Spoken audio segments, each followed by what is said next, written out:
You're watching Oilers Nation Everyday with Tyler Yaremchuk. Your one-stop shop for all things Oilers. I present to you 100 takes on the Oilers versus Jets game. Let's get into it with the lead. I'm kidding. We're not going to do that. There's no way we could possibly do 100 takes on that game. No. No? Not even 100 minutes played in the game. No. To be fair, there was only 120 minutes in the rookie games when we did it. Well, they said 120. Decent point. Welcome in Oilers Nation Every Day. We are coming to you live from the Sports Closet studio. Check them out online at sportscloset.ca. We are also a presentation of Bet365. Download the app today and use the promo code NATION, whatever the moment. It's never ordinary at Bet365. Liam wants to start the show with a take. Jimmy Kimmel back on the air. Yeah. Nah, I'm just kidding. We're going to talk Oilers. I would never do that to you. About Jimmy Kimmel? Yeah. When was the last time you watched a late night show?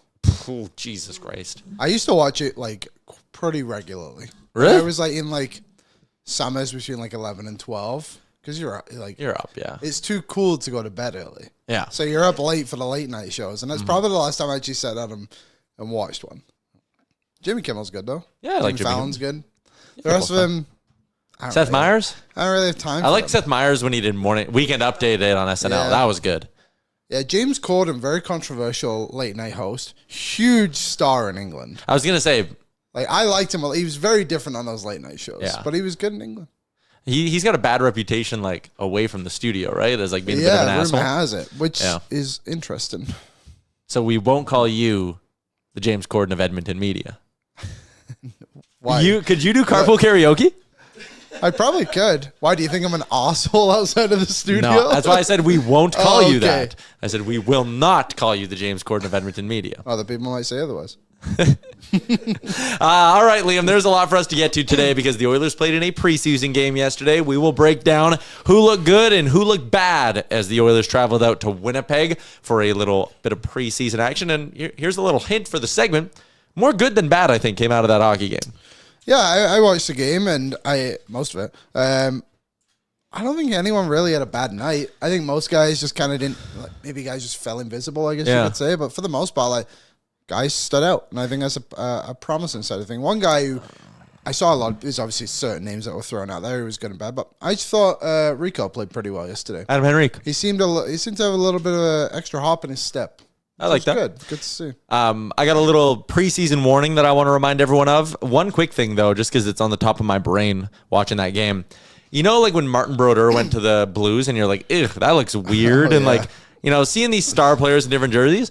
I'll say this. Jonathan Davis actually doesn't look that weird in a Jets jersey. It doesn't look that odd, no. Maybe it's just because we haven't seen him play in a while. Oh, that's a good point. But still, it didn't look that unordinary. But like when Patrick Kane went to the Rangers, like, that's weird. It was like, that looks weird. But yeah, Taves in a Jets jersey doesn't look that odd. All right, before we get into our game recap, we got some quotes. Oh, we're also going to be joined by Brock Seguin. He is Mr. Daily Faceoff. He handles all of the fantasy stuff there. He has for, I want to say like a decade now. Like Brock's been in the fantasy space for a long, long time.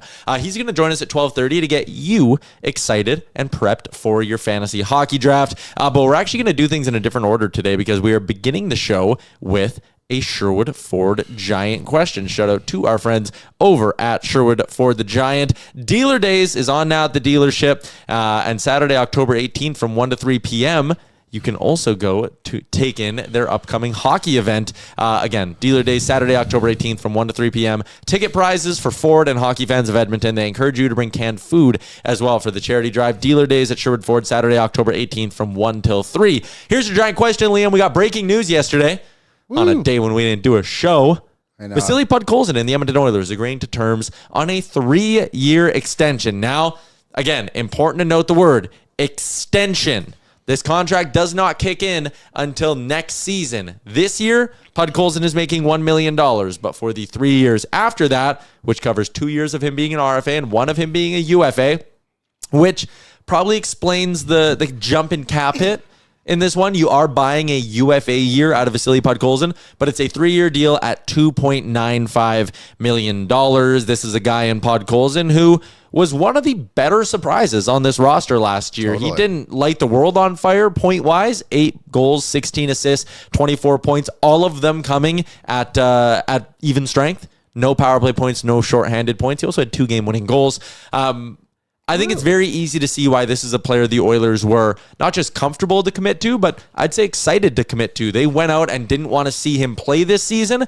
They wanted to get him locked in before this year. Yes, he spent a lot of time with Leon Draisaitl last year. I totally understand that. And to look at a guy who played a lot with Leon, who only scored 8 goals, you could kind of be like, did he really deliver in that top 6 spot? But by committing to him before this season, and maybe this is a year where he plays with Leon Draisaitl a lot, you just give yourself a chance for this contract to become a value deal. I think there is a world where Podkolzin routinely scores north of 15 goals and gets close to 20 goals. And if he would have done that this upcoming season and you said, let's wait, let's see if he proves it, next July, what's this contract costing you? Probably $4 million a year. Yeah. If he pops this year, it will be expensive. By doing this, you give yourself a chance for the contract to become a true value deal for you at some point. I completely agree. I think everyone's the opinions out there yesterday didn't seem to really stray outside of we all like Podkolzin. Yep. He just needs to produce a little bit more. Yeah. And I think that's totally fair. You got to remember too, the start of last season, how long did it take him to score a goal? For a long time. Obviously another if, but if he gets going early in the season, maybe he can kind of get his feet moving. Get that confidence up. And that's what you want to see from him. I thought he performed well in the playoffs. I think when you go back and look through some of the contracts that have been handed out last few years as well, it measures up pretty well, honestly. Some of the guys, and I know, cap changes and all this, but Alex Kerfoot got $3.5 million a few years ago. Simon Holmstrom got 3.65. Who would you rather have on your team? I'd probably rather have Podkolzin of the money he's the others have put on. So I think there's a lot of potential to be really positive deal for Edmonton. And now when you look at it too, what is he? 25 next summer. Yeah. So they have Podkolzin, Howard, and Savoy, all under 24 years old, 24 or younger, signed up for the next 3-4 years. Include really Frederick, who's 27 in that mix. You're starting to see who the Oilers are. And again, it's not the main core. Yeah, the main core is Connor Leon Bush, right? Yep. But there's now this sort of undercurrent of players that the organization has identified as quality support pieces, and they're locking them in at a time where the cap will continue to skyrocket. Yeah. So by year 2, 3 of this Podkolzin deal, you might be looking at a guy who you're a lock, really good top 9 guy, and he's only $3 million. And you brought up Holmstrom as a comparable. An interesting one because he scored 15 and then 20 goals in the last 2 years. He's done what we're hoping Podkolzin can do. Yeah. But what was Holmstrom's deal? 3.65. 3.65. 700,000 more than Podkolzin. And I think he can get to that level of being a 20-goal guy at some point. I love this deal. Again, we bitched about the Bouchard thing. We've done our bitching about the Nurse thing, about how, when you don't take a risk on a player, you never get to reap the benefits of it, right? Yeah. You end up just having to pay market value all the time. If you want guys on your team who are well below market value, you either have to strike gold in a Zach Hyman or something like that, or you need to do this. You need to take a chance. You need to sign Trent Frederick to an 8-year deal. You need to sign Vasily Podkolzin to a 3-year deal. And you know what? Sometimes it's going to blow up in your face, and it's not going to look good. Sometimes, again, it will end up being a tremendous piece of value. You have to take risks like this. And I think we can all look at Podkolzin and go, even in a year where he did not produce, he found a way to be an effective top 9 winger. I paid $2.9 million for that every day of the week. I would too, especially if he can become a regular on the penalty kill this season as well. And, that'd be great. Southpaw put in Podkolzin led the Oilers in hits and was second in shots shot blocks, amongst forwards. There was a burning question yesterday. And Colin threw it in the chat as well.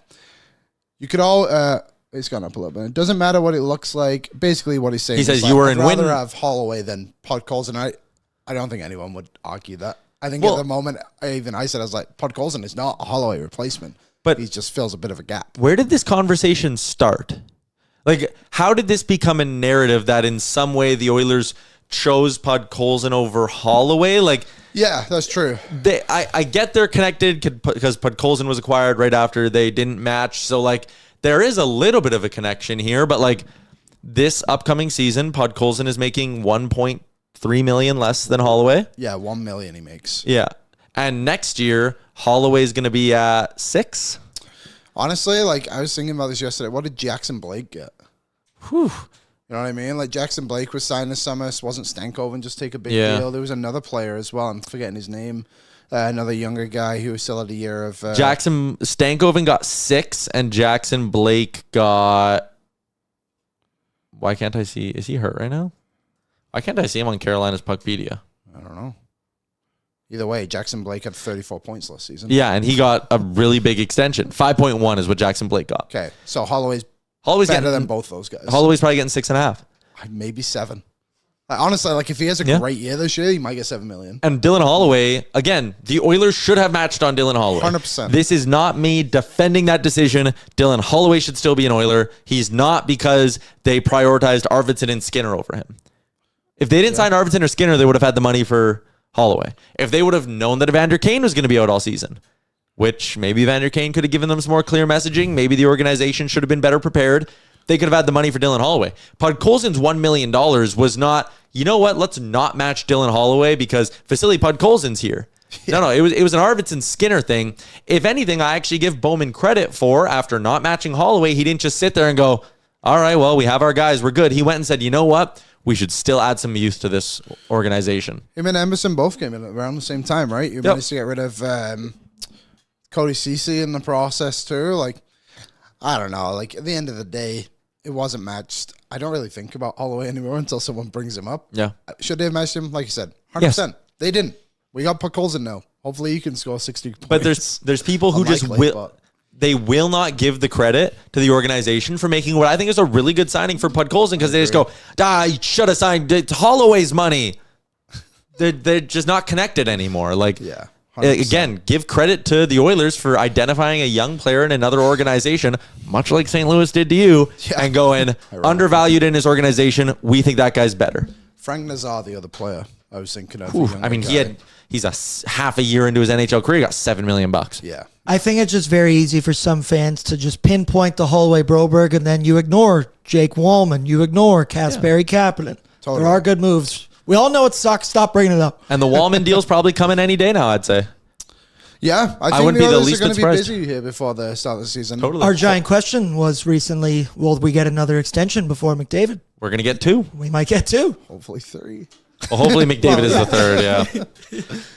I think it's getting done before the season. Like, again, people who, like, by going into our YouTube chat and commenting that the Oilers had to keep Holloway, you are not making a grand point. Everyone knows that, like, letting Dylan Holloway walk was a mistake. Yeah, very good player. You let him walk out the door because of organizational ineptitude. Like, absolutely. We all know that. At some point, you need to move past it. Windshield bigger than the rear view. There you go. Holloway also signed the offshoot. He did sign the offshoot. He could have probably came to the Oilers and said, hey, 1.9, just give me... He signed the offer sheet. Yeah. And he fired his agent pretty quickly afterwards, which probably tells you how Dylan Holloway felt about the situation playing out the way it did. Yeah. I think he was given some bad advice. So, Podkolzin deal, I give it an A. I'll give it a B just for the idea of, like, there's a lot of leg still to go for me. But good point. 25 points, whatever it was last season, 24. Mm-hmm. We always look at it, 100,000 a point. If he gets 30 points this year, great, which he probably will. Yeah, I kind of like, I'm a little bit different in the sense of I like to use 100,000 as my floor. Like, if you're making 2.9, if you're not getting 29 points, bad contract. I agree. Yeah, that's a good way of explaining it. A really good deal is probably 50K a point, which is awesome. That would be splendid. Because then we're talking about a guy who's getting you close to 50. I don't think he ever does that. And we have a conversation about usage to have in a little bit on the show. But there you go. That's our Sherwood Ford Giant question. Also brought to you by Sherwood Power Sports and Marine. Gear up for the ultimate outdoor adventure at Sherwood Power Sports and Marine with their hunting and fishing open house tomorrow, September 25th. Hold up. Ready for this? Join fellow enthusiasts for an evening with excitement, stories, and the latest gear with special guest Louis DeBrusque. I saw that on a YouTube commercial yesterday. So if you're a hunting and outdoors person and you love this show and love Louis DeBrusque, go to Sherwood Power Sports and Marine tomorrow. See him. All in one. That's great. That is great. Louis, by the way, back on the show next week. We have more on next week's show to maybe tell you guys about at a later date here. But anyway, shout out to Sherwood Power Sports and Marine. Louis DeBrusque going to Sherwood Power Sports tomorrow. How exciting. The heart of Sherwood Park. The heart of Sherwood Park. Let's do our game recap for yesterday, because I think there is a lot to get to and a lot that we like. Our game recaps are brought to you by our friends at Greta, our go-to party spot in downtown Edmonton. Arcade, bar, street food. That's called hitting for the cycle in my world. Eat good, drink good, and have some fun while you do it. Shout out to Greta. Ike Howard? Kick and shoot. Ike Howard is here? What a shot. Do we have the highlight? I mean, you watch him do this off a beautiful feed by one Ryan Nugent Hopkins. And it's very easy to see why this guy could one day be a 25-plus goal scorer in the NHL. Like, I know it's preseason. We'll do our quality of competition, asterisk in a little bit. But that's a big boy shot. Yeah, totally. That's knowing the areas that you need to be in to score. He calls for it. It's a one-timer, so it's off his stick in a hurry. Maybe it's one Eric Comrie wants back a little bit because it was on the ice and deflected up. But, that's a great little shot by Ike Howard. And I wrote about this, and we talked about it last week on the show. The idea of one of Howard or Savoy not being on a McDavid line, not being on a Draisaitl line, instead being on a Nuge line that can consistently outscore the opposition. And it was, those guys with Adam Henrique was in front of the net there. I don't know, man. That's encouraging to me. Yeah, I agree. He had one just before this, too. That was fairly similar. But yeah, managed to get this one in the net. I think it did break, yeah. So the thing I noticed with him is that when he shoots, it troubles the goalie. Like, it has a bit of purpose behind it every time he releases the puck. So it's really promising. I thought he actually was pretty engaged for a full 200 feet as well. A couple defensive awareness lapses here and there. But it's also preseason, whatever, and he's known as an offensive guy. But the reason I say that is obviously we saw Jeff Skinner last year be in and out of the lineup because of it. But I thought he was good, and I'm sure the others will give him a little bit more leeway because he's, 22 or something like that? Yeah. So, yeah, really nice goal, really promising goal. What a pass from the Nuge, though. Great feed. Let's also give some credit. And again, that's where I kind of went with, you can play one of those guys with Nuge and give them offensive minutes because it's not like Nuge. Again, Henrique, I think he's a winger at this point. We'll see how they decide to start using him. Whatever. But, Nuge is creative. Nuge can get you the puck. You can produce offense with Ryan Nugent-Hopkins as your centerman. It's not like they're sticking Howard with Thomasek and crossing their fingers going, boy, I hope they can score. There is a known commodity to having Ryan Nugent-Hopkins on a line with one of these kids. So I like it. Someone called him diet dry one-timer. Cato commented that, which I thought was funny. So Ike Howard, he's the headline from this game. This was the first time, whether it's rookie games or even in his first preseason game in the split squad in Calgary, that assist to Kapanen was great. This game felt like a step forward for Howard. And if he's already taking a step forward, going from one preseason game to the next, and that was a pretty good lineup in Winnipeg. Yeah, and there were quite a few NHLs playing. Taves obviously played, like we said. The fact he's already taken a step forward, Howard, that is okay, now how quick of a learner is he? Is there another step forward? Can he keep, he's made really good offensive plays in back-to-back games. Is game 3 for Howard a step forward defensively a little bit? And he's not going to just be every game taking these big leaps and going, but someone drilling something? Oh, okay. Oh. Sure, that was really distracting. Anyways, can Howard continue to grow? Because I think if the coaching staff sees that, you're right. It won't be treated the same way that a Ryan Nugent-Hopkins was treated, a Jeff Skinner was treated. He'll be treated a little bit differently. But if he's learning, he's committing to these things, we'll give him his looks. Yeah, I agree, and I hope that is the way with him. The Oilers obviously played tonight against Seattle, but he will not be in the lineup because he played yesterday. Yeah. Couple of the players that stood out. This organization needs a right shot centerman in their bottom 6. Noah Philp is so clearly that guy. And I liked him last year when he played in the NHL. Remember, he got an assist in his first game. Yep. I was frustrated last year that they didn't give him a longer leash because I think he is a smart player who can continue to learn, who has all the skills and everything you need out of a quality bottom 6 piece. He played so well yesterday. He played so well for all of last year in Bakersfield. He learned how to penalty kill and was damn good at it on the Condors. Why they will not, and I shouldn't speak like that actually, why they didn't give him a longer leash last year is mind-blowing to me. And after watching him yesterday, they absolutely need to have this guy in the NHL next season. And it is the preseason. You get in trouble when you make sweeping statements. They're still playing against vets that really don't give a shit and a lot of AHL guys. I get that.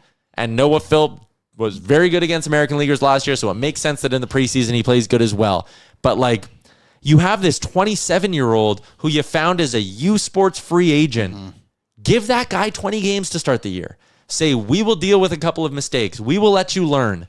You're the Oilers. You always start like shit and figure it out later. So if you're going to start like shit, might as well let something productive come out of it and give some guys a chance to get used to playing in the NHL.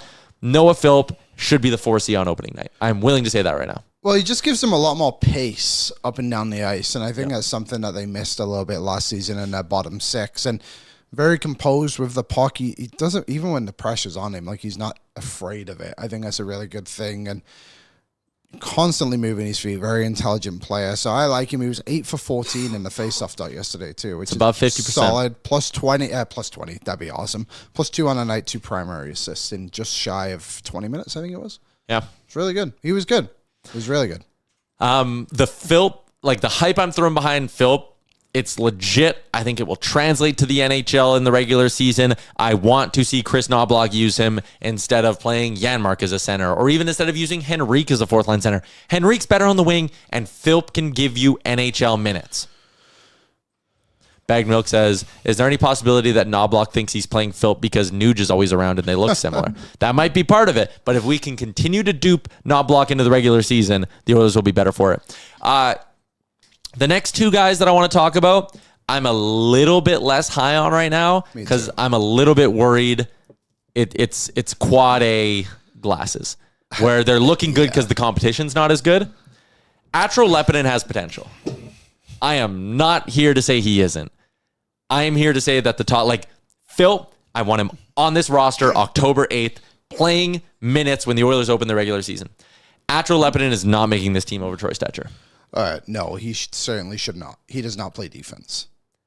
And he's is actually really bad at defense, if I have to be honest. He does not keep his stick in the correct spot. Like he's so bad at just like waving his stick. As soon as he gets the puck, taking away lanes.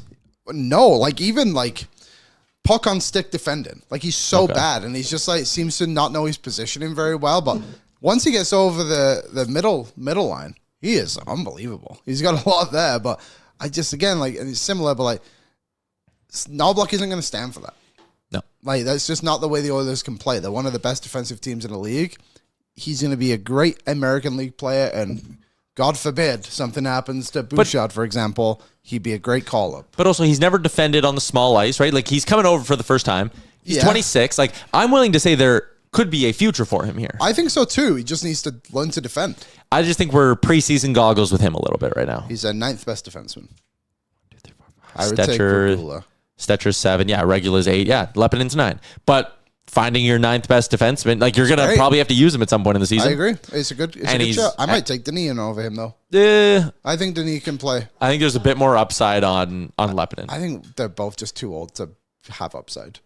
26 isn't bad, Liam. We just talked about Philp. We like Philp, 27.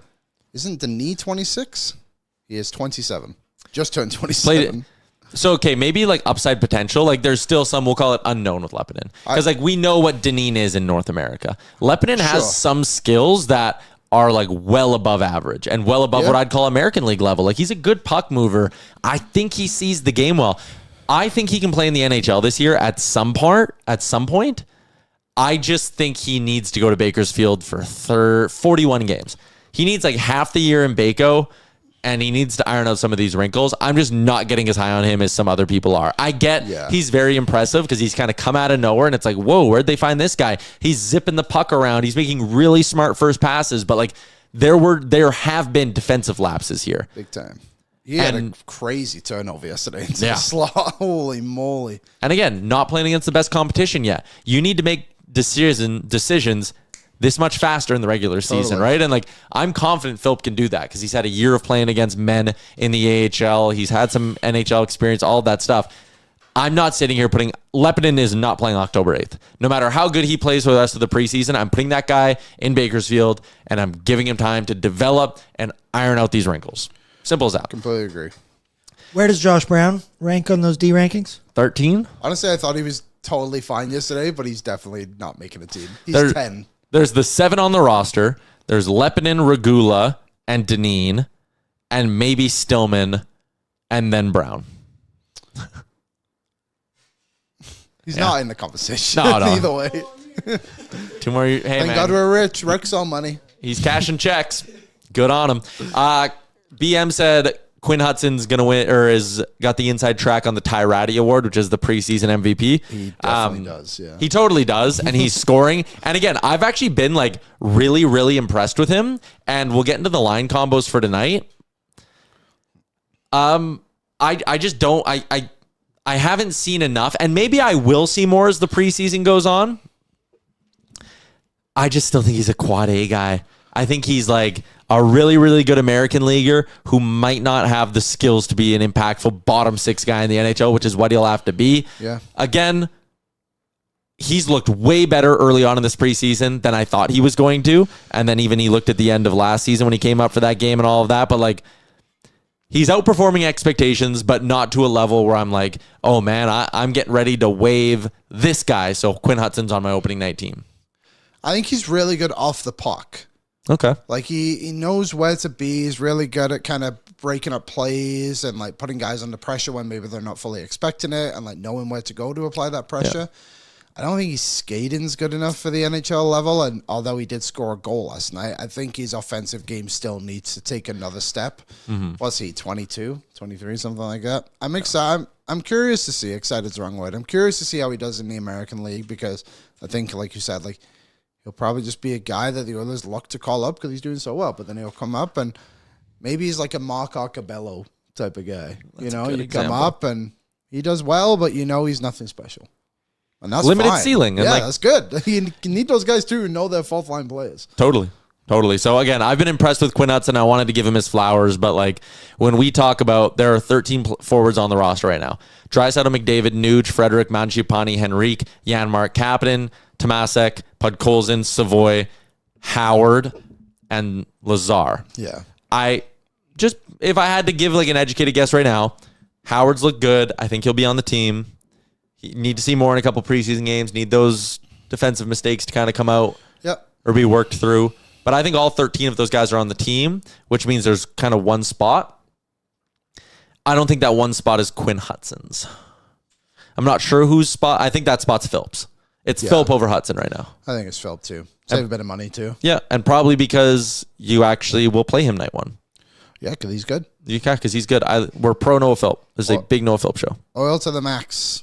Did okay yesterday, but he just has everything you want, but just shows none of it. Yep. Like, it's super frustrating. He's a solid skater, has the body, decent skill. Shot's not bad. Yep. Seen it once. It's really too bad. Again, very good hockey player, just maybe not quite an NHLer. Yeah, maybe not one every night anyway. No. All right. We were gonna get to some quotes, but we can save that and kind of like preview the game a little bit later because we got a guest joining us. It is getting towards the end of September. We are, I think, exactly 2 weeks away from the Oilers season opening, which means we're 13 days away from opening night in the NHL, which means you probably have some fantasy drafts coming up. So let's get out to the Star Mechanical guest line. It's Edmonton's #1 plumbing and heating company. You can find out more by visiting them online at starmechanical.ca. Brock Seguin is the managing fantasy editor at Daily Faceoff. Brock, how long would you say you've been doing like full-time fantasy work for now? How long have you been in the space? This would be my 11th year, 12th full season being the managing fantasy editor of Daily Faceoff. So it's been a grind. It's been a lot of fun though. It always is funny. Like, I mean, you and I have played fantasy sports for a long time. This is a big thing in fantasy football when you look back at who the first round was 8 years ago and you're like, good Lord, we were debating and fighting over these guys. Do you remember what the first round looked like 12 years ago? Who would have been some funny names up there? I'm not sure I remember who the first round was. It was so long ago, but I remember my very first article I ever did for Daily Faceoff was a sleeper article about this time, same time 12 years ago. And the first player I ever wrote about was Alex Semin, of all players. And looking back on it, he had a good year that year, and some of my predictions came true. But for some reason, that one always sticks out as the first guy I ever wrote about on Daily Faceoff. We're going to do some league-wide stuff, but obviously everyone watching this show is an Oilers fan. They want to get their hands on their favorite players. So we got some Oilers-specific ones first. In like a standard scoring type league, like goals, assists, points, is Connor still the first overall pick, or is there a world where Leon Draisaitl actually gives you more value? For me, it's still Connor. I think a couple years ago, I was leaning a little bit more towards Draisaitl, but I just think that McDavid's ceiling's still a little bit higher. Obviously, I love that Leon gives you that like auto 50 goals. You can just pencil that in, but we've seen McDavid match his goal upside in the past, and Leon's never really matched Connor's total point ceiling. So I'm going to lean towards Connor still, but to be completely honest with you, I'd rather just take the 4th overall pick and let one of McDavid, McKinnon, Leon, or Kucherov fall to me, and I'll take whichever one of those guys is still there. Yeah, you can't really go wrong with any of those guys. Is that your first tier drop-off then? Like, is it 4 and then it's the rest of the first round? Sorry. Yeah, I think so. Like, I think it's those 4, and then you start to have questions. Like, do you want to take Cale Makar that early at 5? I think Kaprizov's obviously very, very good, but he's got some questions. Pasternak was insane last year, but that team scares me a little bit. So yeah, those first 4 are quite clearly the top tier for me, and then it's a bit of a drop off. It's not terrible, but I think it's pretty significant. There's obviously always a risk when you take an injured player in a draft, and the most notable one on the Oilers is Zach Hyman. How far do you let that guy drop? Like, where do you think he needs to go in a fantasy draft? He's out, what did they say, about 15 games? Yeah. So right now his ADP, his average draft position, is about the 9th round, and that's probably right around right for me. Right now there's only a couple of forwards he's going ahead of that I would probably take over him right now. Carter Verhaeghe from Florida, JJ Peterka from Utah, Pavel Dorofeyev from Vegas, and Mika Zibanejad from the Rangers are probably the only 4 going after him or right after him that I would definitely consider. To me, like, obviously a couple of years ago was insane and unbelievable, but I have concerns that he's still just a little bit one-dimensional. Like, the goal scoring is obviously great, but limited assist totals, he's probably going to be like a 30, 35 goal pace guy once he gets back, which is great. But so I'm happy to take him in the 9th round, put him on the IR spot, pick somebody up for the month that he's going to be gone. I don't mind drafting him, but I'm not going to overpay just because he's playing with McDavid. I did a Oilers preview with you a week, 10 days ago, whatever. And one of the things we joked about is like, man, Stuart Skinner takes a lot of shit from not just the Oilers fan base, but hockey fans in general. Is that led to him being undervalued in fantasy drafts? Oh my God, it's insane. Skinner, honestly, is so insanely undervalued. He's literally one of my favorite targets in all of fantasy this year.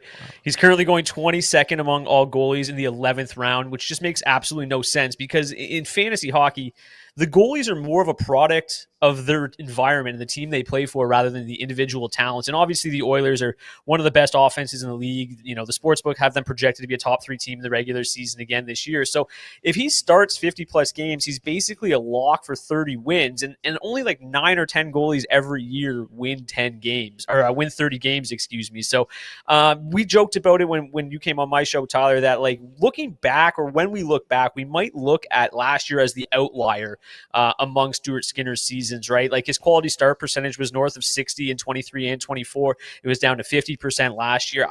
I've got him ranked 4 rounds ahead of ADP. So I'm super high on Stuart Skinner this year. I think like he makes a lot of sense to target several rounds ahead of his ADP. And yeah, like I think that there's a world in which he's back to being a 909 save percentage guy this year and wins 30 games for sure. Yeah. Is there anyone else on the Oilers you're kind of looking at being like, I love this player for this season too? It's tough with the Oilers because like you basically have to be on the top power play unit to have really a whole lot of fantasy production, and that's kind of been an exclusive club over the the last few years. I think like the easy answer is it's usually whoever is skating with Connor and Leon right now. That looks like it might be Trent Frederick early in the season. I don't think like he's going to magically turn into a 30 goal guy or anything, but I think he's got some streaming value. Early heading into the preseason, there was talk about maybe it being Mangiapane, McDavid, and Hyman when Hyman's healthy again. So maybe Mangiapane will have some value, but I really don't think there's like this can't miss breakout player in Edmonton this year, just because if they're not on PP1, it's hard to really have a lot of fantasy production. But I do think that there's a lot of names worth keeping an eye on, Mangiapane being one of them. Howard, if he ends up stealing a top 6 role in a couple months, I think he's somebody that could obviously have plenty of breakout potential. But I think unless you're on PP1, you really don't have a lot. So we'll see who that ends up being to replace Hyman early on. Could be Adam Henrique, have some early season value. Could be Frederick. Lot of options. McDowse dropped in a comment in our YouTube chat, said, I like Wallman. He seems to be dipping a bit because he won't get power play time, but he's a monster for block shots, which is another thing. Like, you got to know your league, but I like the league I do with my buddies, block shots are worth something. So you have Wallman, who, like, he is an injury away from getting prime power play time. He'll get some, tons of 5-on-5 minutes with McDavid, and the block shots angle is an important one for defensemen too. Yeah, so actually we've got a tool at dailyfaceoff.com that you can just enter your league scoring settings, and we get customized rankings off of our projections. So if you have a league that counts hits and blocks, you can just punch it in whatever the weight is, if it's a points league or category league, and just click refresh, and you get brand new rankings based on your league scoring settings. And a guy like Brady Tkachuk, who hits a lot, and a guy like Jake Wallman, who's got some sneaky value in those leagues. And yeah, Wallman's an absolute dog in those type of leagues, and I absolutely love him if you're playing in those formats. But you just got to know your format, and that's why that tool is so helpful. It's 100% free as well, so check it out. It's in the Daily Faceoff draft kit. Yeah, I first couple years that I worked here, that was huge for me, and then all my buddies figured out that you can just also input all our settings into it, and now we just all use that ranking. Let's go league wide here. I want to talk like big leaps, someone you can take. We'll call them like a league winner style of player, where maybe you get them in the 3rd, 4th, 5th round, and they give you close to first round value. Is there someone who you think is on the cusp of fantasy stardom? Yeah, I'll give you a couple names quickly here, and I think all three of them have probably had some fantasy stardom in the past. Tage Thompson's the first one. He's going in the 4th round right now, and he's got legit 50-goal potential. After Christmas last year, he was on a 48-goal pace. Like, when he's hot, he's hot. So I like Tage Thompson a lot in the 4th round. I think there's tremendous value. Like, last year, he was kind of going or 2 years ago, he was kind of going at the end of the 1st round. So he's got that potential. He's shown it before. He's disappointed fantasy owners at different times, and I think that leads to him dropping a little bit, but I'm happy to buy the dip on him there in the 4th round. I think Martin Etchas as well in Colorado, contract year playing with with Nathan McKinnon, you can just sign me up for that. They had just some of the grossest 5v5 numbers together last year, but had some poor puck luck. I think they shot like 7 or 8% together at 5v5, which is not something you'd expect. They were averaging north of 4 expected goals for per 60, just insane elite numbers, and some better puck luck this year. I think Natchas explodes. And lastly, Roman Josi, the health issues seem to be behind him. All reports are that he's back to 100%. Over the last 3 years, he's averaged 20 goals and 74 points per 82 games. So he's dropping to the 5th round, and I think looking back on it in a couple months or at the end of the season, we're going to be like, how did we let Roman Josi drop that far? Because he's been the elite of the elite, had one down year, but if you extrapolate his stats from last season over 82 games, they almost identically mirror that of Josh Morrissey's. And everybody's all excited to get Josh Morrissey on the team, and he's going like 14 or 15 spots ahead of Josi. So, the upside is elite with him, and I'm happy to draft him in the 5th, and hopefully he gets back up to that 1st, 2nd round grade next year. Who's a guy you're looking at him? Just say the first 3 rounds issue. You're like, I am not touching that guy. That guy is way too high up on this list. I'll go a couple rounds later first, because Ilya Sorokin in the 5th round is a guy I'm just absolutely not touching. We talked about it with Stuart Skinner. Goalies are more a product of their environment, and the Islanders just aren't good enough to support him. Right now, he's being drafted as the 9th goalie off the board. I just don't know if there's a world in which he finishes there. He's obviously a big name. He's a good goalie, but the Islanders don't score enough. They don't play well enough defensively to really support where he's going in the 5th round right now. I've actually got him ranked 4 rounds later. And if you want, like a comparable for him, Sam Montembeault is going in the 10th round, and they might put up similar. Montembeault might end up having better numbers than Sorokin when it's all said and done. So that's just a replacement for Sorokin. If you don't want to draft him in the 5th, you can grab Montembeault in the 10th. If you want a little bit spicier, the early rounds, it's not that I dislike these players, but I'm really super excited about the sticker price on Quinn Hughes or Jake Ottinger. Quinn Hughes is great, but it feels like people are missing out on Cale Makar and panicking, and you're just passing up on too many elite wingers at that price. I think you can replicate Quinn Hughes' production with the guy like Roman Josi 4 rounds later. Jake Ottinger's the same way. He's been just okay the last few years, and where he's going is just a little too early. Casey DeSmith was awesome, could eat into his workload this year as well. So both those guys are, the 1st and 2nd round are a little bit going a little bit too early for me. That's fair. What about just the basic strategy then of taking goalies? Is it one of those things almost like QB in football where you monitor your tiers and you just get what's your plan when you go into a draft of how you're going to handle the goaltending position? Yeah, you got to be willing to adapt, I think, right? Every league's different. So, if goalies are lurking around later than they should, then yeah, maybe you start to go for them early. This year specifically, I actually don't mind that strategy. The wing position, historically has been a lot weaker and very limited. But this year, there seems to be so many really good quality wingers going in the middle rounds, like a Dylan Gunther going in like the 8th, 9th round, where I don't mind taking goalies early, but you just have to be able to adapt kind of on the fly. I usually like to wait because, again, Montembeault in the 10th is a guy that I like to target. UC Saros is going in the 9th. Stuart Skinner is going in the 11th to 14th. So there's a lot of quality options towards the end, but, you just got to be willing to adapt and know what you want to do going in and have a plan. And I guess this is kind of a shameless plug, but I'm doing what's called a perfect draft. So from picks 1 through 12, I'm writing an article each day of the perfect draft from that spot and just trying to outline some different options and really analyzing the ADPs. Like, hey, here's who could be available at this spot and kind of trying to outline a few ways your draft could go. Yeah, they're really good. You have your first one up of like from the one hole, what's your best draft from then on. So it starts with McDavid, then walks you through like who to target on every round. It's really good stuff. Let's go from players we like to players, we're going to keep with players we like. Sleepers, late round sleepers. That's like the softball toss of all softball tosses to a fantasy guy. Who are your favorite late round sleepers? I've got 3 for you here. Adam Fantilli is like just my absolute favorite fantasy pick this year. I have an 8th round grade on him right now, and he's going in like pick 169, 14th round.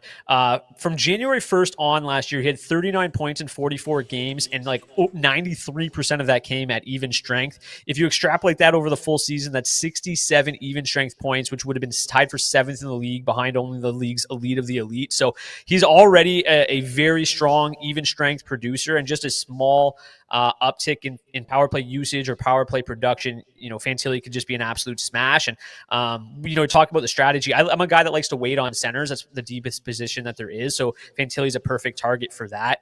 On the blue line, Sam Renzel, rookie for the Blackhawks. He looked absolutely terrific in a 9-game audition with the Blackhawks last year after turning pro. He's already in the top 4 and running the top power play unit again in camp. I think that he's got like double-digit goal, 30 assists, and then probably like 175 shots, 100 plus hits. If you look at Brock Faber's rookie season, which he almost won the Calder, I think you're going to see a similar season from Sam Renzel this year. And I've actually already got a few tickets on Renzel to win the Calder. He's like plus 5,000 right now. So a bit of a dart throw there.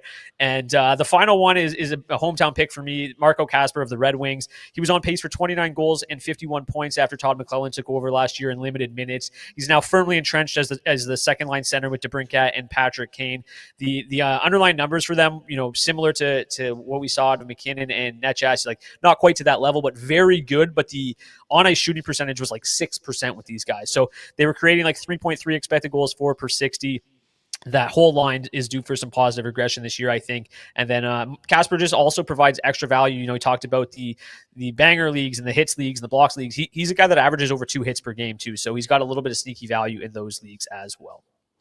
How are rookies usually taken in fantasy drafts? Is it really just dependent on the hype around them, I guess? Like I would imagine Demidov's going fairly high, right? Yeah, it all depends. Like Celebrini last year dropped inexplicably. I had him in like every team I played in. But then, there's some rookies this year like Ziv Buim and Nikishin from Carolina. Like they're both going picks like 115, where Renzel's kind of got the same profile, just on a worse team, going 40 picks later. Demidov right now, I think, is around pick like 80, 90, 100, somewhere in there, if I remember correctly. So he's got some really sneaky upside in a guy that I think is probably going a little bit too late. So yeah, it always kind of depends. Like Connor Bedard's rookie year, he went in the top 30. So it always changes. It just kind of depends on the hype, and everyone's been a little bit different. Just wait till Gavin McKenna gets in the league. I mean, he might go. What was the first year of McDavid like? Like he was a top 5 pick right out of the chute, right? If I recall correctly, yeah, he was towards the top. I remember I did a full-blown draft kit, and like one of the first article in that draft kit was, where do you draft Connor McDavid? Because it's like he could be a total difference maker. And I think he was like a consensus top 10 pick for sure that year. Brock, Dylan, Nick, Beebs, Larkin. We got a whole team over there, Daily Faceoff, doing their usual stuff again. It's really good work. If you're in a fantasy draft, dailyfaceoff.com is without a doubt your one-stop shop. It's highlighted the draft kit. It blinks yellow at the top of the site. Like, you literally cannot miss it. Follow the YouTube too. Yeah, follow the DFO Fantasy and Betting YouTube. Brock, appreciate your time, man. Thanks for doing this. And 2 Lions fans who got to enjoy a great Lions win on Monday. Go Lions, baby. Yeah, absolutely. Great win there. Best game I've seen them play in a while. But boys, thank you so much for having me. Enjoy the rest of the offseason, I guess. It's coming up quick. Yeah, it is coming up quick. All right, there you go. Brock Seguin from Daily Faceoff. He's going to have a role next year on Daily Faceoff Live. I think we'll probably catch up with him a few more times throughout the season as well. But he's a busy guy right now with his, this is their Super Bowl. Like, the preseason for fantasy is everything. And then the line combos throughout the year. Brock's the guy who handles all that stuff. So appreciate Brock popping on. Again, shout out to the Daily Faceoff draft kit. Find it at dailyfaceoff.com. I had something. Daily Faceoff Survivor game. This is a new thing we're doing this year over at Daily Faceoff. So, is that up yet? Yeah. So if you go dailyfaceoff.com, you see betting, fantasy, draft kit. There it is. And then DFO Survivor. So we're doing similar to like an NFL Survivor pool. We're doing one for hockey this year where it's every Saturday. You got to pick a team, one team that is going to win. You get 2 lives. And so again, if you're wrong once, you can get to stick around for one more wrong pick, and the winner's going to get $2,500 in a prepaid Visa gift card. I'm signing up right now. I signed up while we were on with Brock. Yeah, so it'll just be Saturday nights. We're going to talk about it a ton on our show. The only thing, I don't know if we did this, I would have loved to see if we could make like a subgroup, like an ONE group. That would have been fun. But yeah. Daily Faceoff Survivor. We're bringing Survivor to the hockey world. The first Saturday, October 11th, Edmonton over Vancouver. That might be a pretty popular pick. Not for me. I'm going to try and stay away from Edmonton as often as I can. That's probably smart. Yeah. Okay, couple more things to get to. The Oilers it is a game day today. It is, yeah. Yeah, the Oilers are in town in Edmonton. It is a veteran-heavy lineup for the Oilers. And actually, let's start with that. Can we pull up whoever it was? Everyone had different line combinations in terms of the order. Let's go with Tony Brouwer. He's our boy. McDavid and Draisaitl with Trent Frederic. That's going to be your top line tonight at Rogers Place. Lazar with Hutson and Janmark. I think that's a compliment to Lane Hutson, that they're kind of giving him some minutes with who his fourth-line line mates could be in the NHL. Yeah. I agree. That's interesting. The other one that's interesting, Tomasek with Mangiapane and Jarventi. Giving Jarventi this look, very, very interesting to me. I know both Howard and Savoy played last night, so you're not going to throw them in that group. Nuge played last night. Hudson's getting a look back-to-back games, which, again, that's notable. But playing Jarventi with Tomasek and Mangiapane, like, there is a world where that is your third line. No. If they're doing the thing where it's going to be McDavid and Nuge as your 2 top 6 centermen, Tomasek's your third line, Mangiapane's the driver on that line, they might like Jarventi more than we think. Yeah, we just don't really know enough about him, I feel like, at this level. So barely played pro, yeah. I'm curious to see how he does with 2 you would expect full-time NHLers this season. Mm-hmm. Is there anyone missing? Like, I was trying to pull up the lineup here quickly, but like, it just seems interesting that Hutson will get any other chance, so they only have, what would that be, 23 forwards in camp? Yeah. Okay, so the fourth line is Szymanski, Hamblin, and Klattenberg. Yes, Matt Savoy did play last night. I saw him on that one clip. He played. Henrique played last night. Kapanen. Jaden Gruby did not Gruby. play. Kapanen played, yeah, he did. Yeah. So I just think a lot. Petrov did play too. Yeah, I don't think they. Yeah. Oh no, Podkolzin didn't play. And that's an interesting one then. But again, Jarventi getting a look there. I think it's noticeable. Yeah, it's good. It's good. Hopefully it does well. Someone said if Jarventi's playing on our third line, we got a problem. I say give the guy a little bit of a chance. Go into it with an open mind. There's very smart people who really like what Robbie Jarventi brings to a lineup. So the blue line has Ekholm and Bouchard, Lepinen and Regula, and Millman and Akey. So Lepinen, Regula, that's probably your top pairing in Bakersfield to start the year. I would imagine so, yeah. Ekholm, Bouchard is your top pairing in Edmonton to start the year. Yep. Millman and Akey is 2 guys.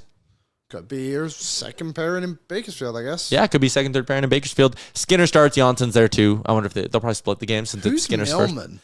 first. My brother, you and I both. I Googled him before. What's his first name? Mike? Damn it, I forget it. Mike Millman.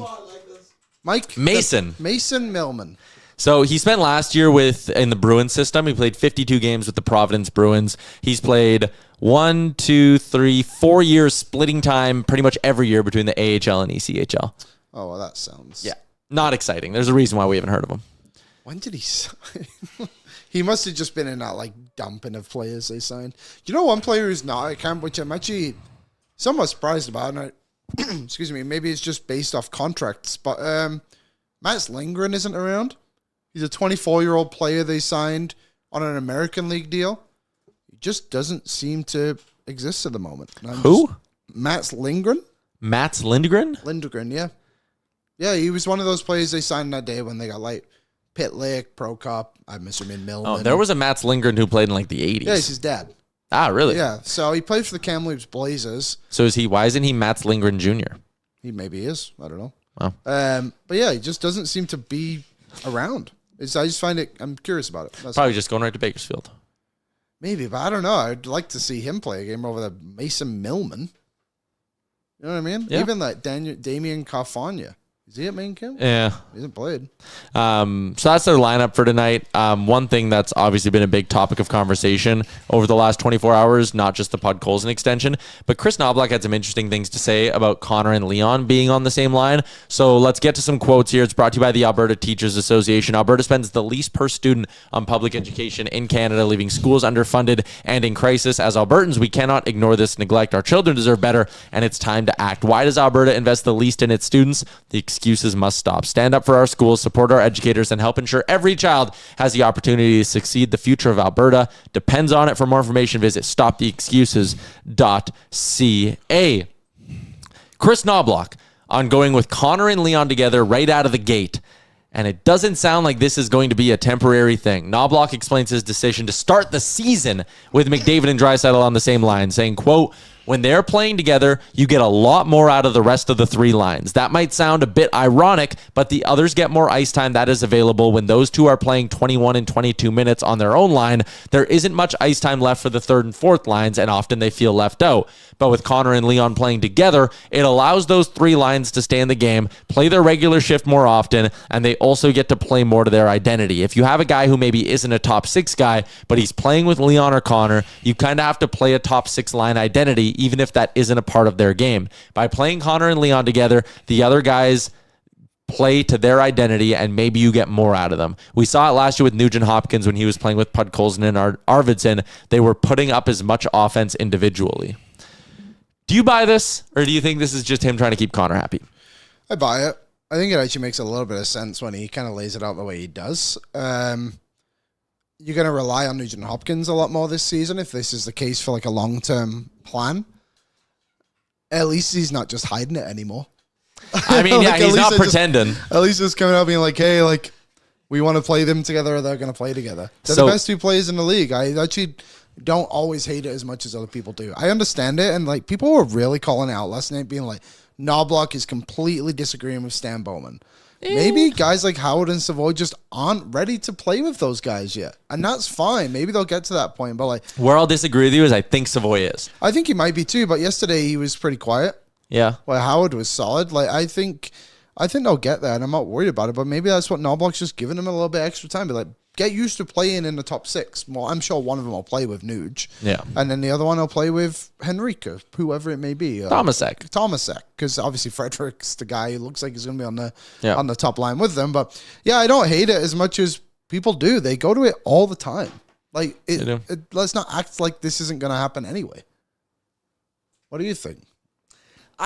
I see his logic, right? Of too. like, okay, if you need to play Connor 22 minutes and Leon 22 minutes, that's 44 minutes. Now there's only 16 minutes left. I know it's imperfect because there's power play time, but like even if they each get 18 minutes at 5-on-5, that's 36 minutes. There's 24 minutes to go for the next two lines, which is only 12 minutes each, right? Take away the special teams time. There's only 7 minutes of 5-on-5 time per line to go around. Maybe there is something to everyone's going to get more ice time and we'll still have this elite top line. I just worry that they don't have the horses to actually pull this off. Well, find out pretty quick. I like that they're doing it at the start of the year, though, and not just like trying to figure it out later. Like getting guys going. Like see what you have, right? Like maybe Mangiapane can turn into more of a top six regular for you and play the more consistently, right? Like, and he's right. Like when you look back at last season, like we all knew Podkolzin wasn't a top six winger. We all knew it. We were all But watching. Dry likes playing with him. Exactly. But like, we're watching the game, but like, what if he just becomes a really solid third line guy now and he's like played the right amount of minutes? And to your point, 10 points in 22 playoff games, playing largely away from Leon Draisaitl. He scored 2 goals in the playoffs. Like, maybe if Podkolzin and Mangiapane can be some duo that actually drives offense, and they don't need Draisaitl there, like, yeah, I can see a path to this working. Wise Kyle says, honestly, fire Nobby, which is a totally normal reaction to the coach doing one thing you don't like. But, yeah, that's very logical. Kyle. No one know Wise. Again, I'm willing to give Knobloch the benefit of the doubt. He's been an NHL head coach for 2 years. He's gone to the Stanley Cup final twice. He might know something. He might know something about this room. Yeah. I'm willing to give him the benefit of the doubt here. I'm just hesitant that this is a long-term solution for the team. Very hesitant. I think eventually when you get to a playoff series, you need to be able to go Connor, Leon, Connor. Like when you're down in a game, Connor, Leon, Connor, Leon. Like I like that. I also like going with this approach way more than I like. We're splitting them up. Oh my God, we're down 1-0 to the Canucks on the first Saturday of the season. Put them together. That's dumb. So I'm willing to see how this looks. I'm willing to give Knobloch the benefit of the doubt here. I agree. I prefer them to start the game rather than just like panic mode. We have to jam them up. I think they'll be fine. Wise Kyle says I could read the whole comment. He said the spine works and wins cups. It hasn't won a cup yet. This top-loaded and easy to stifle. Not if the rest of the lines are working the way Knobloch imagines them to. The rest of your comment didn't really add anything to the context. The top line, the spine has not won them a Stanley Cup. Nothing has won them a Stanley Cup. So give this a go for 15 games. I think the Oilers have a deep roster of a lot of players who have versatility. Leon Draisaitl is one of those players who can play on the wing. Totally. And you still have Ryan Nugent-Hopkins, who is a great NHL player. Yep. Who can play as your second line center. It's not like we're sitting here being like, holy shit, Boyd Gordon's on the second line tonight. No, that second line could be Ike Howard, Ryan Nugent-Hopkins, and Andrew Mangiapane. It could be. Which is really solid. Yep. Or they could move Frederick down and put Savoy with Connor and Leon or whatever. I do think that's the only move I would change. I understand. I actually don't hate Frederick being up there. Maybe, hey, if that pans out, and all of a sudden you've got him locked up for 8 years. That's exactly what I said to Gregor on last Wednesday. As I was like, hey, if that works, like, look out. Perfect. Yeah, he's maybe the only one I would change, but I actually like that they're trying it. I would try Savoy bad, but again, maybe he's not ready for it.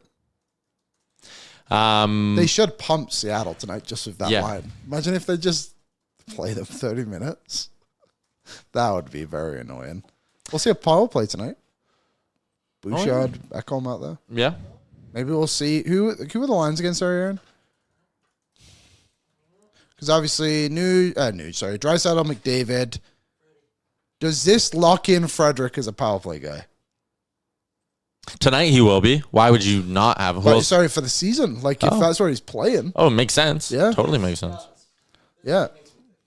Knobloch outlined his plans for the forwards with Hyman out. Draisaitl, McDavid, Frederick will play together tomorrow. Plan is to have the 2 stars together to start the regular season, and Frederick will get the first look at him. Nuge will be 2C with Tomasek and Henrique battling for 3C. Battle for middle 6 wingers will be between Podkolzin, Mangiapane, Savoy, Howard, Kapanen, and Janmark. Well, can tell you which 2 don't fit in of all those names.